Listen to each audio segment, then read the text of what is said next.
Steve Aoki is here. The global superstar DJ is known for his energetic and infectious sounds. He's also known for his onstage antics that includes crowd surfing, caking, and champagne showers. Fellow DJ Diplo says of Aoki, dance music doesn't really have a personality. Steve has an abundance of personality. With more than 300 shows a year, he has been called the hardest working DJ in the industry. A new documentary on Netflix reveals a lesser-known dimension of the entertainer, the story behind his self-made success. Here's the trailer for I'll Sleep When I'm Dead.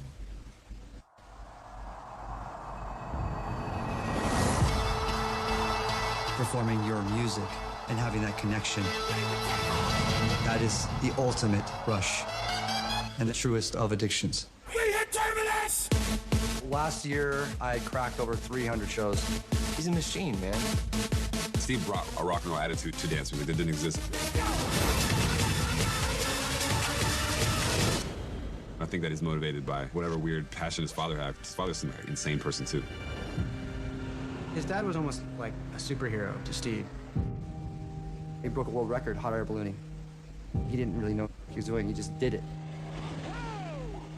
Growing up, it was always, how do I impress my father? When you became a DJ, he struggled. I didn't know how to run a label. He'd always say, you need to get a job. You need to do something with your life. I work 16, 17 hours a day. Business comes number one, and health comes number two, and family comes number three. I wanted to prove to him that I could be successful with music. I think it was about showing his dad that I can uphold the Aoki legacy. They said he was crazy, but the man with 9 lives. It's dangerous to your competition because you're 24/7. And it's also dangerous for the artist himself. I just feel so lucky that I'm in this position. And I don't want to sleep on it. I'm pleased to have Steve Aoki at this table for the first time. Welcome. Thank you. And congratulations. Good to have you. Yeah. I met your father. Because, you know, New York was a stomping ground, too. I know. Yeah, so it's like whenever I come here, I think about him. Right. But what was it? But was it the thing that sticks deepest in you is a sense of the life he lived, as a kind of sense that, you know, give it all you've got every time? I mean, he instilled that in, you know, every waking moment when I was around him. You know, he was the busiest man that I knew, and his work ethic was insane. And he's always like drilling that into his kids. He's always drilling that into me. But you have that, the same kind of work ethic. Right. Yeah. I mean, I feel like he taught me by, in a way, he instilled this idea that you have to do it on your own. I can't just hand things to you. And if I hand things to you, you're not going to understand how to survive. So, like, if he was like, hey, you know what, this is my business, Benihana, why don't you follow in the footsteps, then I might not learn the survival skills and the business ethos to really, you know, possibly run a company like that at that scale. So instead, he's like, you guys figure out what you need to do with your lives. And when I decided it was going to be far different from what he expected, then he was like, okay, this is not what I intended when I said, you know, step out on your own. And then I had to prove to myself and a lot of it to him that I could actually make it on my own. And at the tail end of his life, I was able to show him that, you know, I could, you know, that I got to a place where he didn't have to worry about me. And what about music? Was music a part of his life? Not really. I didn't think so. But it's funny because he started as a bassist when he was in high school. And I think he retired that because he didn't see a career path for him there. But when I picked it up, when I picked up the guitar, when I picked up the bass and started being in bands, I thought that he would share an affinity with me. But at the time, he was like, "Oh yeah, you go have fun with your toys, and you'll eventually grow. You'll grow up. You do something real." Yeah. And then he realized that this is the career path I wanted to choose. And knowing that, you know, when you're in these bands, you're not making that much money. You know, when you're starting a label, at the time I was starting a label, you're just not making that much money. So, like, he saw a short lifespan as far as where my career path is going. Take you. Yeah, and just like any traditional Japanese parent, he's like, you need to wake up, get a real job, a stable job, and you're not going to like it, but you're just going to have to do that. You said once that if you weren't a DJ, you'd be dreaming of life as a DJ. What is the life of a DJ?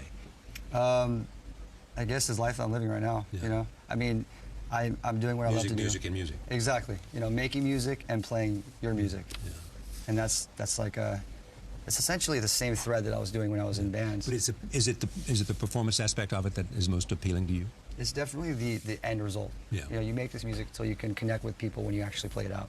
Right. And then when you play it into a global community, you play it all over the world, and you get to see the impact it has from, you know, people in Spain to people in, you know, in El Salvador to Japan to Australia to all over Europe to America. It's incredible having this global connection.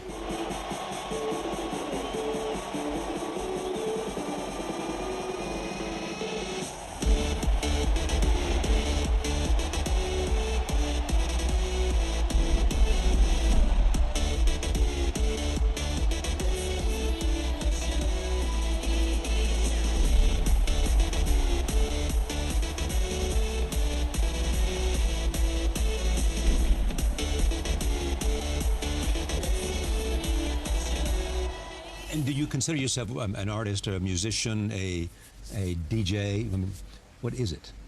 Performance artist? I'd say it's like all of the above. It all. It's performer, it's musician, it's like creative. Right. It's just yeah. I mean, a DJ kind of wraps up it all. And what's the deal about throwing cakes at the audience? Well, I'm gonna rewind back before then, because there was a point in time when I wasn't doing any sort of activities on stage. Right. And when I had the opportunity at Coachella in 2009 to really have a stage show, I really methodically thought about what I would be bringing to the stage and went through, like, at this song I'm going to be stage diving, at this song I'm going to be bringing out these rafts in the crowd. And I was thinking about new ideas to bring to the show to entertain the audience. And some of them stuck, some of them were like really popular. And then the caking was something I introduced in 2011. Because every artist wants to bring a unique element to the show, something that says like, hey, that's a Steve Aoki thing. I want to go see that show. I want to get caked in the face, or I want to ride in his raft, or, you know, these kinds of things. It's like what makes it's a defining act. Yeah, and it makes it like unique and experiential. Because once again, you go to the show, you're experiencing it from auditory, and visual. Be unselfconscious a moment and tell me how you think you changed electronic dance music. What did you bring to it that was not there, or how did you make it become more of something? It definitely was part of a group of people that brought a level of entertainment, if you will, to the show. As far as the live show, I brought a level of entertainment that might have not been there before, or just, you know, added more color, full expression to it, and color, and tone. And as far as the production side of things, which is why people even come to the show in the first place, because you have to have the music to draw people there. My goal is always to work outside of my status quo world. I prefer to work with hip-hop artists. I'm working with a country artist. I'm working with, you know, singers that have not worked in the space, and I really want to try to find new ways to reinvent this sound and not be so pigeonholed. Because the sound is changing, and a lot of EDM artists, I mean, like, for one, like, EDM artists are top of the charts as far as what's out there in music. Chainsmokers and Calvin Harris steadily always being number ones. It gives us more of a forum to think outside the box and not necessarily think, is this just going to affect only the dance floor? And where do you think you are in that? I mean, if Calvin Harris is where he is, where are you?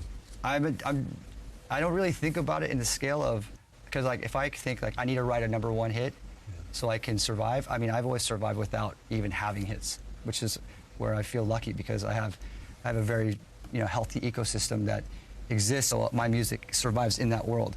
But of course, you know, we can all dream to have songs that permeate culture and are, you know, listened to by millions and millions of people. That's essentially the goal, is to How important is social media to EDM? At least for me, it's a big deal. Yeah. You know, it's like you get instant feedback, and I mean, not always good, but I mean, I love that feedback. The feedback is a really big part of the process too. Where do you see the evolution of all this? Or are you just in the moment and that's it? I definitely, like, you know, like how everyone thinks about the 5-year plan. Yeah. It's not so much a plan, but just how you sense how it has its own momentum, and you know it's going somewhere. It's headed somewhere. Yeah, I mean, that's the hardest thing to answer, I think, because that question's always asked. Like, where is it going? Where is our music going? Yeah. I mean, it's always fluctuating. But it's never been bigger, never been stronger, never been more listened to and performed. Exactly. There's artists. Its moment is now. Right. And there's artists that, you know, like we said, have reached the top of the charts. Yeah. So we at least have that as an outlet, and that as, you know, as like a ceiling, which is the top. So that's incredible that we have that. Suppose somebody is watching this show right now, and they're saying to themselves, what is electronic dance music? Is it simply what they say? It's electronic, and it's dance, and it's music. That's why EDM is such a great term for it, even though it's a very recent term, really. Right. It's like maybe 5-6 years old as far as what it's been defined as. Yeah. But the words are very much what it is. Yeah. It's basically about these producers mainly that produce electronic dance music, and then you can merge with different genres, and that's what's exciting. Now it's happening more and more. Has the bubble burst in America? The bubble actually, in my opinion, has burst to a point where there's the level of inflation existed maybe a few years ago, right. and there was a huge influx of DJs coming in, getting paid at a really high value, and now it's simmering down to the economics of the business, where especially like in Las Vegas is a perfect example, where the DJs are being paid in proportion to what they're bringing to the table. So in terms of like, let's say like at a club, let's say a DJ is getting paid an exorbitant amount of money, is it being valued at the right price if their club is making more than that or less than that? So now as a lot of the DJs... it's in a sense you're saying a certain percentage of the gate. Yeah, so a lot of DJs, there's certain ones that can exist in that system. Night after night. Yeah, that can bring in that amount. And the rest are being valued at the rate that there's that the economic scale of the business. So there is, like before, it was just an influx of everyone coming in, right. and the hype was there, and now it's leveling the playing field out. And there must be a whole bunch of people now seeing the economic success, seeing the popularity, who's saying, "This is what I want to do. I want to be a DJ. That's Absolutely. the life I choose myself. Yeah. I don't want to be. That's the kind of music I want to be. That's the kind of performer I want to be." When I was a kid, I wanted to be in a band, and I did. Exactly. And I was happy getting paid $20 playing in front of 15 people. I was extremely happy about that. Yeah. And like now I'm a DJ. Now I've been a DJ for 15 years, so it's and I see that as like this is the generation's choice of music. This is at least wherever I play, I feel that kind of that gravitational pull. It's a lot of the youth coming into the scene, becoming young producers, young DJs, and they really have a strong voice. Some of them are the strongest, like Martin Garrix, who's really young and in the game, and he's been DJing since he was like 9 years old. Yeah. And he's one of the most influential voices in the whole ecosystem. In terms of simply what he does is where the business is going? Yeah, he's also part of the future of the business because once again, it's about the connection you have with your fans. People really connect with him.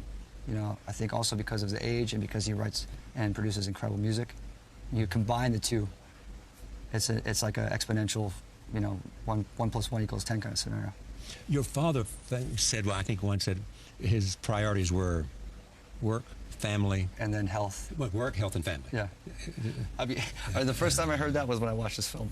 But that's not foreign to me. That's not. No, not at all. You can feel the same thing. That's what I grew up under. That's the Rocky AOKI tradition. Say that in the film. You knew that because you lived that. Yeah, like I like when I watched that, most people would probably be mouth dropped. Me, I was like kind of like giggling, like that's what he would say. This is, of course, this is a very Rocky AOKI saying style, and that's what he drove that into everyone that was around him. Work is number one. What criticism bothers you the most? Well, for one, I love what I do, and I care about it so deeply. So when people, trot on that, that's what hurts, and they like say like I don't DJ, I don't produce, I don't do this, I don't do that, try to cut me down in that way, when I worked hard and I worked hard to get to this point. That's what hurts. To not get the full credit that you think you deserve. Yeah, especially when people, yeah, exactly.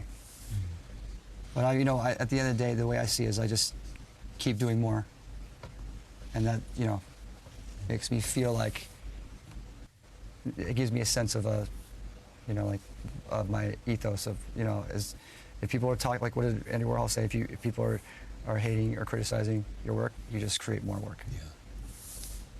Yeah. The idea for the documentary, I'll Sleep When I'm Dead.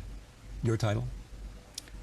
I'm not entirely sure if it's It's I mean, I tattooed it on my neck. So it's definitely a motto of mine. In a visible place. It's behind. It's right here. It's like, you know, when you sleep, you sleep on your neck. Yeah. Where do you want to be next year if we come back and do another interview at this table a year from now? How will it be different? I would love to come back to see you. We'll do that. I have. I've been, you know, just like my previous projects, Neon Future. I have the third one coming, and working on that album. And I'm actually starting to write a book. So that's. So you got a documentary and a book, and then continuing to perform 300 nights out of 365. My magical number now is 220. 220. So 220 is like I'd like to hover around that number because 300 was excessive. Yeah. So I'm at like the low 200s is a comfortable place for me. Before I go, let me just talk about this. I love the fact that this is an LP. You had not seen this before. That was my first time seeing the physical copy of that. Yeah, so having you holding it, you know, that was a special moment. It was have you hold the physical product that I've been staring at on a computer screen. Well, I can't wait to go back home and play it. But so tell me about it. Neon Future Odyssey.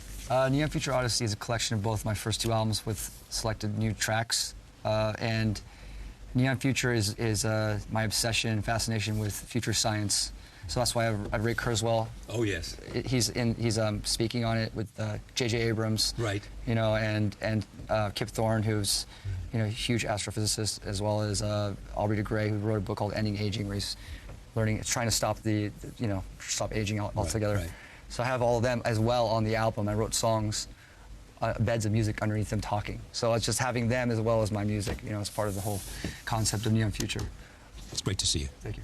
Thank you for joining us. See you next time.